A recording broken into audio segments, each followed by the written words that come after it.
Habang papaatake ay sinabihan ni Wooly si Mufan na mukhang hindi raw nito inasahan na magagawa pa nilang makaligtas. Ilang beses nga raw sila nitong inambush kaya ipapatikim naman nila dito kung ano ang pakiramdam ng mapagtulungan. Nagsalita si Mufan at sinabi na itinuturing nga raw siya ng mga ito na isang nakakasuklam na tao, pero hindi ba raw sila rin ang may kasalanan ng mga nangyari sa kanila nang dahil sa kanilang pagiging tanga at inosente. Hindi na nga raw importante kung anong klase ng pamamaraan ang kanyang gagamitin, ang mahalaga nga raw ay nagbubunga ito sa kanyang pagkapanalo. Nagalit sina Wooly, Lu Hong at Nanjian noong tanungin sila ni Mufan kung bakit tatatlo na lang daw sila. Mukhang nagsakripisyo nga raw ang kasama ng mga itong si Zofan para lang iligtas sila. Sa galit na nararamdaman ng tatlo ay sabay-sabay ng mga itong sinabi na papatayin nga raw nila si Mufan. Natuwa naman si Mufan sa naging reaksyon ni Wooly at ng dalawa pa nitong kasamahan. Mukhang namatay na nga raw talaga sa loob ng Monster Territories Illusion Stream ang ating bida. Ngayon nga raw napatay na ang pinaka-pinuproblema nila, kailangan na nga lang daw niyang isunod ang tatlong ito. Umatake ang tatlo sa magkakaibang direksyon para masigurado na hindi sila matatakasan ni Mufan. Pero bago pa man tumama ang kanilang mga sandata ay bigla na lang itong gumamit ng isang mapinsalang skill. Napatigil sa paglapit ang tatlo noong mapagtanto nila na isang nakakalasong usok ang inilalabas ni Mufan. Sinabi ni Lu Hong sa kanyang mga kasamahan na naging pabaya nga raw sila, hinayaan nga raw nila na tamaan na naman sila ng lason. Matapos magpakalat ng usok ay nagpakita na ulit ang buong katawan ni Mufan, sinabihan nito ang tatlo na talagang hindi pa raw ang mga ito natututo. Ginamit na niya nga raw ang paraang ito noon pero napakatanga pa rin daw ng mga ito para kumagat na naman sa kanyang nakakalasong patibong. Sinabi rin ni Mufan na sa katangahan nga raw ng tatlong ito ay mapapatay niya rin ang mga ito gamit ang sarili niyang mga kamay. Umatake na si Mufan noong makita nito na iniinda pa ng tatlo ang nalanghap ng mga itong lason. Sa pag-atake niya ay sisiguraduhin niya nga raw na mapapatay na niya ang mga ito. Pero biglang nabahala si Mufan noong makita nito ang itsura ng tatlo. Imbis nga raw na manaig sa mga ito ang takot ay mas tumaas pa ang kanilang kumpiyansa na sila ang mananalo. Hanggang sa nasagot na nga ang dahilan kung bakit ganoon ang naging reaksyon ng tatlo. Walang kaalam-alam si Mufan na kanina pa palang naroroon si Zofan at naghihintay lamang ng tamang pagkakataon para isagawa ang kanyang pag-atake. Sinabihan ng ating bida si Mufan na mukhang hindi nga raw nito inasahan na siya naman ang makakaranas ng ganoong pag-ambush. Pinatikim niya nga lang daw dito ang paraan na madalas nitong ginagawa sa iba. Natuwa si Lu Hong dahil matagumpay nga raw ang ginawang pag-ambush ni Zofan. Nasiyahan din si Wooly dahil napuruhan nga raw ni Zofan ang walang hiyang si Mufan. Pero agad ding napawi ang tuwa sa kanilang mga mukha noong bigla na lang kumalat ang isang na namang nakakalasong usok mula sa posisyon kung saan nakatayo si Mufan. Hindi lang huminto sa gitna ang pagkalat nito dahil kumalat pa ito ng kumalat sa buo nitong paligid. Ang unang nakahula na mangyayari ito ay ang ating bida, agad nitong binuhat ang tatlo sa pangamba na baka hindi sapat ang bilis ng mga ito para makatakas sa nakakalasong usok. Matapos ang ilang segundo ay unti-unti nang nawawala ang kulay berdeng poison skill. Habang nanunood sa ligtas na lugar ay napansin nila ang malaking pinsala na iniwan ng nakakalasong usok. Nagsalita si Nanjian at sinabi na nakakakilabot nga raw pala ang epekto nito. Sinabi naman ni Wooly na hindi nga raw niya inasahan na may nakatabi pa palang ganoong katinding self-preservation technique ang walang hiyang si Mufan. Alam nilang lahat na hindi ganoong kadali ang patayin si Mufan kaya inilabas na nila ang kani-kanilang potion para gamutin ang kanilang mga sarili. Habang umiinom ay sinabi ni Nanjian na mukhang hindi nga raw inasahan ni Mufan na nakapaghanda na sila. Ginawa nga raw nila ang lahat ng ito para mapuwersa nila si Mufan na gamitin na agad ang itinatago nitong trump card. Sinabi naman ni Lu Hong na malamang nga raw ay isang beses lang magagamit ni Mufan ang ganoong klase ng self-preservation technique. Nagsalita na si Mufan at sinabi na buhay pa raw pala si Zofan, umarte nga lang daw pala si Wooly kaya inakala niya na patay na nga ito. Sinabi niya rin na hindi nga raw siya makapaniwala na mapipilitan siyang gamitin agad ang kanyang ultimate poison phantom body.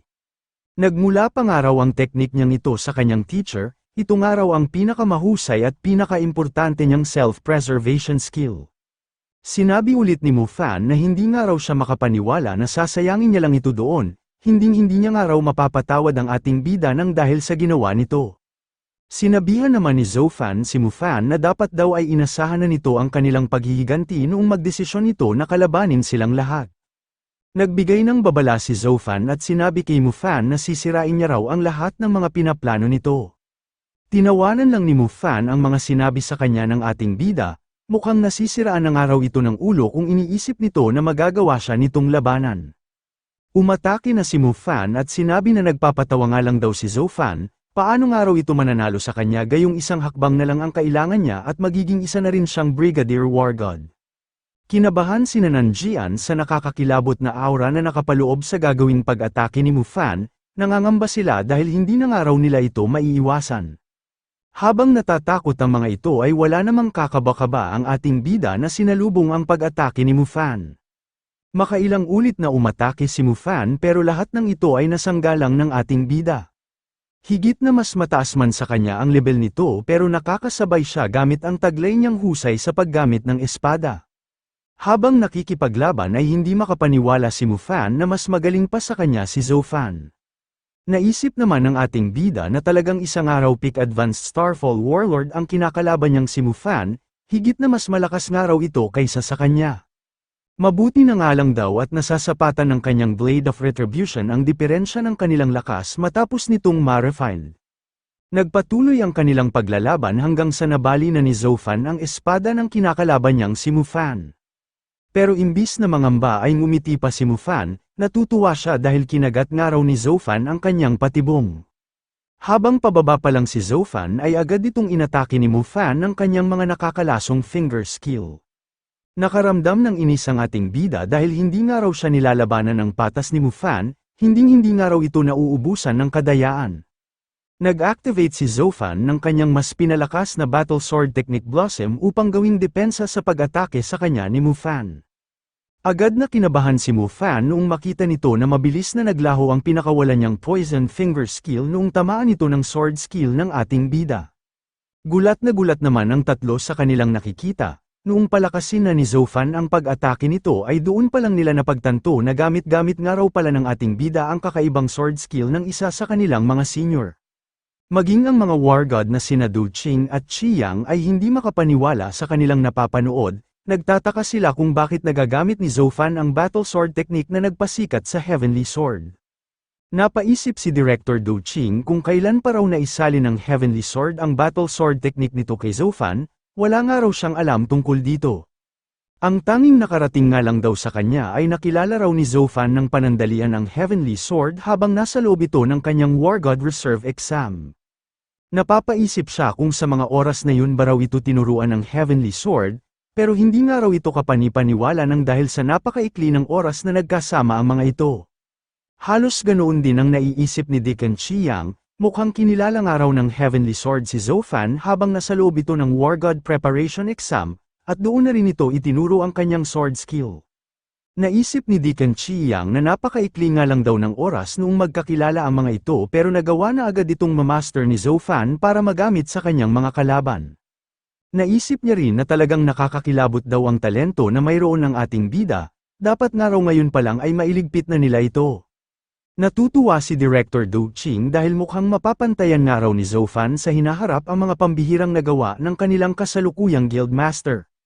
Nangangamba naman si Deacon Qi Yang dahil napakapanganib nga raw pala ng ating bida, kailangan na nga raw nila itong mapatay agad bago pa ito tuluyang lumakas. Sinabi ni Deacon Qi Yang kay Director Du Qing na mukhang masayang-masaya nga raw ito dahil ganoon na ngayon ang sitwasyon. Pero naniniwala ba raw talaga ito na magagawang makuha ni Zhou Fan ang ikaunang pwesto sa nagaganap na Monster Territory Trial? Sinabihan din ni Director Du Qing ang mayabang na si Deacon Qi Yang na umaasa pa ba raw talaga ito na si Mu Fan ang mananalo, gayong maaari na itong atakihin ng kanyang mga estudyante sa magkakaibang direksyon. Sinabi rin ni Director Du Qing na baka naman daw binabalak ni Deacon Qi Yang na gamitin ang otoridad nito para pakialman ang resulta ng Monster Territory Trial. Sumagot si Deacon Qi Yang at sinabi kay Director Du Qing na wag nga raw siya nitong paratangan. Lagi nga raw nasa tama ang mga ginagawa niyang pagpapasya, ni kahit kailanman ay hindi niya raw ginamit ang kanyang katayuan at kapangyarihan para sa pangsarili niyang kapakanan. Sinabi rin ni Deacon Qi Yang na pinapaalalahanan niya lang daw si Director Du Qing kung kaninong estudyante si Mu Fan, Huwag nga rin daw nitong kakalimutan na marami pang kayang gawin si Mufan bukod sa kanilang mga napanood. Nabahala si Director Du Qing sa mga narinig niya mula kay Deacon Chiang, nangangamba siya sa posibilidad na mabaliktad pa muli ang sitwasyon. Bumagsak si Mufan matapos nitong tamaan ang huling pag-atake ng ating bida. Pagkalapit ni Zhou Fan ay sinabi nito kay Mufan na doon na niyang araw ito wawakasan.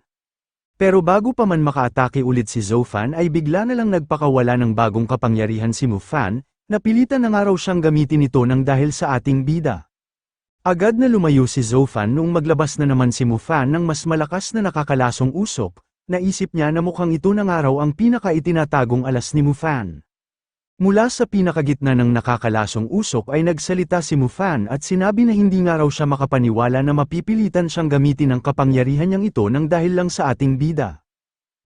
Shoutout kay Idol Anita Yamamoto sa pagbibigay ng 75 stat points. Maraming salamat po. Hinintay ni Zhou Fan kung ano na ang sunod na gagawin ni Mufan. Pero nabigla ang ating bida noong mapansin niya na nalulusaw na ang kanyang damit. Doon niya napagtanto na mas matindi nga raw ang lason na inilalabas ngayon ni Mufan kumpara sa ginagamit nito kanina. Agad niyang binalaan ang kanyang mga kakampi na magsiatras na raw muna ang mga ito, huwag nga raw ang mga itong lalapit sa kumakalat na nakakalasong usok. Nagsimula nang umatake si Mufan noong makita nito na papalayo na ang iba niyang kalaban. Hinding-hindi niya nga raw hahayaan na may mabuhay ni kahit isa sa mga ito. Sa bilis ng ginawang pag-atake ni Mufan ay hindi na nagkaroon ng pagkakataon ang tatlo para makatakas pa. Matapos matamaan ay nagtaka si Lu Hong kung bakit hindi nga raw magamot ng dala nilang espesyal na potion ang lason na tumama sa kanila. Napapaisip siya kung isa na naman daw ba ito sa mga trump card ng walang hiyang si Mufan. Sinabi ni Zhou Fan na hindi nga lang daw ang lason na ipinapalabas ni Mufan ang mas tumindi, dahil maging ang aura nito ay naging mas malakas na rin. Ang aura nga raw na mayroon nito ngayon ay mukhang higit na mas malakas pa kaysa sa isang peak advanced Starfall Warlord. Ngayon ay naging mas malaki ang pangangatawan ni Mufan at nababalot na rin ang buo nitong katawan ng isang makapangyarihang aura na may nakapaloob na lason. Nagulat ang ating bida kung bakit nga raw ibang-iba na ang itsura ni Mufan kaysa sa noong kinakalaban niya ito kanina. Anong klase nga raw kaya ng teknik ang ginagamit nito ngayon? Nagsalita si Lu Hong at sinabi na mukhang nakikilala ng araw niya kung ano ang teknik na gamit-gamit nito. Ito nga raw ang War God skill na Absolute Poison Body na siyang signature technique ng Vice President na si Bu Qiufeng. Nagtaka naman si Zhou Fan kung paano ito nagagamit ni Mufan kung isang araw itong War God rank skill. Pinayuhan ni Woli ang ating bida na kailangan daw nitong mag-ingat, ang kapangyarihan nga raw na ginagamit ngayon ni Mufan ay hindi nito talaga totoong kapangyarihan. Ang Absolute Poison Body nga raw ay ang skill na itinanim ni Vice President Bu Qiufeng sa katawan ni Mufan. Gamit nga raw ang kapangyarihang ito, malamang ay may lakas ngayon si Mufan na hindi bababa sa lakas ng isang War God. Biglang naglaho si Mufan sa kanyang kinatatayuan, sa pagkawala niyang iyon ay bigla itong sumulpot sa harapan ni Zhou Fan. Mabuti na lang at mas matalas ang pakiramdam ni Zhou Fan kumpara sa ibang tao kaya nagawa nitong depensahan ang mabilis na pag-atake sa kanya ni Mufan. Naisip ni Zhou Fan na ang lakas nga raw ng braso ni Mufan ay halos maihahalin tulad na niya sa lakas ng kanyang Blade of Retribution.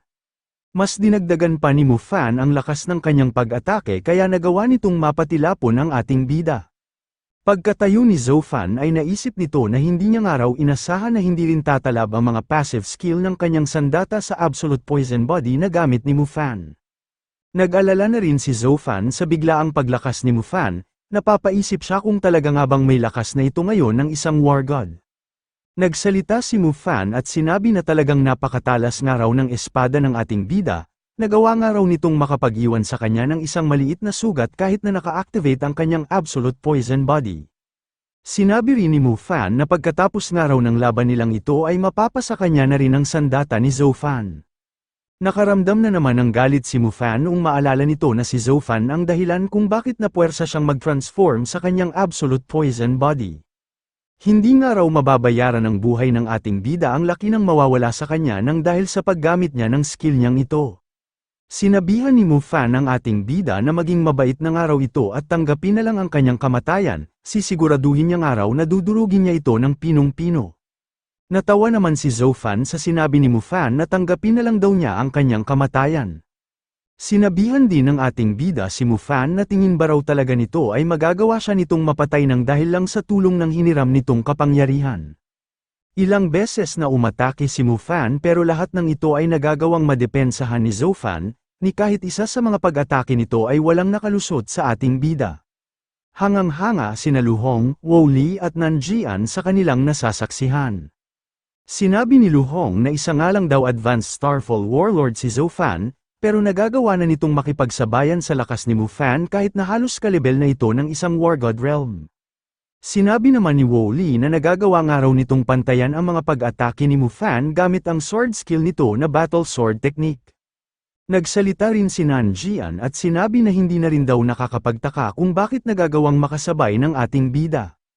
Ang absolute poison body nga raw ni Mufan ay itinanim lang ng teacher nito na si Bu Qiufeng, samantalang ang battle sword technique na gamit ni Zofan ay natutunan nito mismo sa pamamagitan ng kanyang husay at talento. Malaki nga raw ang diferensya kapag ang lakas na ginagamit mo ay nakuha mo lamang, kumpara sa ikaw mismo ang nagpakahirap. Nabuhayan ng loob sina Lu Hong at Woli nang dahil sa mga sinabi ni Nanjian, nagtanong din ng dalawang ito kung ibig sabihin ba raw noon ay may pag-asa si Zofan na matalo ang kalaban nitong si Mufan. Pero noong tila pumapabor na sa kanila ang sitwasyon ay bigla na lang nagpakawala si Mufan ng mas malakas na pag-atake patungo sa ating bida. Nag-alala ang tatlo kay Zofan dahil maging sila ay naramdaman din na mas malakas ang pag-atake nito ni Mufan. Imbis na saluhin ito ng harapan ay naging mautak ang ating bida, iniwasan na lang niya ang ibinato sa kanyang malakas na pag-atake. Hindi nga rin daw siya maaaring mapababad sa pag-atake ni Mufan dahil naglalaman ito ng napakatinding lason. Naisip din ni Zofan na napakahirap ng araw ngayong kalabanin ni Mufan nang dahil sa kasing lakas na nito ang isang war god. Ang mahirap pa raw dito ay parehas na epektibo ang gamit nitong skill na absolute poison body sa pag-opensa at pagdepensa. Nagsalita si Mufan at sinabi na mukhang inaakala nga raw yata ng ating bida ay magkasing lakas na sila. Nagagawa lang naman daw siyang labanan ni Zofan nang dahil sa ibinibigay na kalamangan ng gamit nitong mystic weapon. Nagpakawala na muli ng magkakasabay na pag-atake si Mufan, sinabi niya sa ating bida na tama na nga raw ang kanilang paglalaro, oras na nga raw para patayin niya ito gamit ang buo niyang kapangyarihan. Sinangga ni Zofan ang ilan sa mga pag-atake ni Mufan pero karamihan sa mga ito ay mas pinili na lang niyang iwasan. At dahil sa pagpapalipat-lipat niya ng pwesto ay kumalat na sa malaking sakop ng lugar ang nakakalasong usok na nagmumula sa mga pag-atake ni Mufan. Sa kapal at panganib ng usok na ito ay hindi na tinangkapan ni Woli, Nanjian at Lu Hong na makisali sa nagaganap na laban. Napansin ng ibang partisipante ang nangyayaring labanan kaya sunod-sunod ang mga itong dumating. Nagtataka sila kung ano raw ang nangyayari doon, hanggang sa mapagtanto nila na si Mufan ang nagpapakawala ng kapangyarihang ito. Agad na binalaan ng tatlo ang dumating na mga partisipante na huwag ang mga itong lalapit sa usok, huwag na nga raw ang mga itong makilahok pa sa nagaganap na labanan. Pero hindi nakinig ang iba at pinagpatuloy pa rin ang paglapit sa nakakalasong usok. Hanggang sa umepekto na nga sa kanilang katawan ang nalanghap nilang lason. Agad na nagsiatras ang mga dumating na partisipante noong malaman na nila ang panganib ng nakakalasong usok na pinapakawala ni Mufan. Napaisip ang ating bida kung ito na ba raw talaga ang totoong kapangyarihan ng absolute poison body. Mukhang tama nga raw ang sinabi ni Mufan na hindi niya ito matatalo kapag ganoon lang ang ginawa niyang pakikipaglaban. Ang pinaka-pinuproblema niya raw sa pakikipaglaban niyang ito ay ang napakatinding lason na nakapaloob sa pag-atake ni Mufan, habang nilalabanan niya nga raw ito ay kailangan niya ring mag-ingat na hindi siya tamaan ng lason. Kapag tumagal pa nga raw ito ng tumagal ay madedehado na siya dahil baka hindi na ito kayanin pa ng kanyang katawan. Napangiti si Zofan at naisip na hindi pa naman daw niya ipinapakita ang buo niyang lakas. Mukhang ito na nga raw ang tamang pagkakataon para masubukan na niya ang bagong kapangyarihan ng kanyang Blade of Retribution. Sinabihan ng ating bida si Mufan na kanina pa nga raw siya nitong inaatake, ngayon nga raw ay pagkakataon naman niya para siya naman ang bumawi. Tingnan na nga lang daw nila kung hanggang saan tatagal ang ipinagmamalaki nitong absolute poison body. Gumalaw ng mabilis si Zofan para sugurin si Mufan, ito naman daw ngayon ang patitikiman niya ng kanyang pag-atake. Hindi inasahan ni Mufan ang ginawang ito ng ating bida, Mukhang nababaliw na nga raw ito dahil pinili nitong labanan siya ng malapitan. Pagkadepensa ni Mu Fan ay sinabihan nito si Zhou Fan na mukhang nananabik na nga raw itong mamatay. Kung ganoon nga raw ay siya na ang kikitil sa buhay nito. Sumagot naman ang ating bida at kumpiyansa na sinabi kay Mu Fan na hindi nga raw siya nito mapapatay. Nangamba si Mu Fan noong mapansin nito na parang may mali nga raw sa nangyayari. Hanggang sa napasigaw na lang ito sa sunod na ginawa sa kanya ng ating bida.